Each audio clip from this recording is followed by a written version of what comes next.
ഇവിടെ എന്നാ പരിപാടി? നീ എന്നാ ഇവിടെ? ഞാൻ ഇവിടെ ഒരു മുള ഇങ്ങനെ വെട്ടിയിട്ട് ചൂണ്ടയിടാൻ വേണ്ടി പോവായിരുന്നു. വീട്ടിൽ ഭയങ്കര കലിപ്പട പാവം. ഇതിന്റെ താഴോട്ട് ഇറങ്ങി കഴിഞ്ഞാൽ ഇല്ല നല്ല മീൻ കിട്ടും, മത്തി. അവിടെ എടാ ഇതുവഴി താഴോട്ട് ഇറങ്ങി കഴിഞ്ഞാൽ മീൻ കിട്ടൂടാ. ആണോ? എടാ നല്ല മത്തി കിട്ടും, നമുക്ക് ചൂണ്ടയിട്ട് പിടിക്കാം. നിനക്ക് മുള കാണും? എനിക്ക് വേണം. ആ വെട്ടം വാ. അല്ല നമ്മുടെ ഏരിയ ആണ്, ഇതൊന്നും കുഴപ്പമില്ല. അല്ല ഞാൻ അവിടെ മുള വെച്ച് വെട്ടിയിട്ടുണ്ടോ? ഉണ്ടോ? ചൂണ്ടയും കൊടുത്ത് നോക്കിയോ? എടാ നീ നിന്റെ കെട്ടിക്കുന്ന അരഞ്ഞാണോ? എടാ ഞാൻ അരഞ്ഞാണോ ഇല്ല.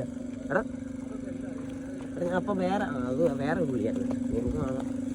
എടാ ഞാൻ കാണിച്ചു സ്ഥലം കാണിച്ചു തന്നാൽ മതിയോ? ബാ. എടാ അതായത് ഇതാണ് മതി, ഇങ്ങനെ എടുക്കുക. വരാലും പിടിച്ചാൽ എടാ വരാലും പിടിച്ചു കഴിഞ്ഞാൽ എടാ ഇത് പൊട്ടിപ്പോത്തൊന്നുമില്ല. അപ്പം മത്തി അതിന് ഇങ്ങനെ ഇങ്ങനെ ഇങ്ങനെ എന്നിട്ട് ഇങ്ങനെ ചൂണ്ടയിടുക. കൊത്തും ഇങ്ങനെ ഒറ്റ വലി ഒരു മീൻ കിട്ടും അതിനകത്ത്. അത് കഴിഞ്ഞിട്ട് തീറ്റ എടുക്കുക. എനിക്ക് പരിപാടിയൊന്നും അറിയത്തില്ല കേട്ടോ. പഠിപ്പിച്ച ഇപ്പം മീൻ കിട്ടും. എടാ അപ്പം കുത്തുന്നുണ്ട് അപ്പോൾ വലിക്കുക. ഇത്രേ ഉള്ളൂ. വാ. ഇവിടെ കണ്ടം താഴെയല്ലേ? എടാ നിനക്കറിയത്തില്ല നമ്മുടെ വീടിൻ്റെ അവിടെ ഉള്ള. എടാ മീൻ വെട്ടണം. അത് പറയുന്ന അപ്പൊ മുള വെട്ടണ്ടേ? മീൻ പൊട്ടം കളിക്കണം. കയ്യിന്ന് പോയി നമ്മൾ കയ്യിൽ നിന്ന് ഇടണം. വാ മുളയുണ്ടേ വെട്ടാം. വാ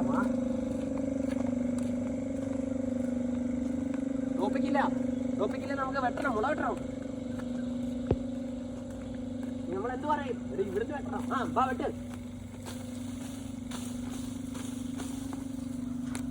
മീൻ കിട്ടത്തില്ല. കട്ടിയാ വിച്ചാത്തി ഒന്നും അല്ലാണോ വരുന്നത്?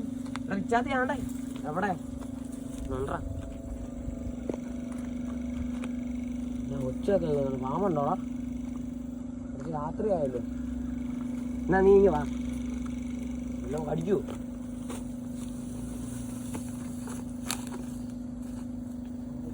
നിന്നൊരു സാധനം കാണിച്ചു തരാം. നിക്കടാ എടം പോടാ, നിക്കടാ പോലെ അപ്പത്തെ വരട്ടറാ.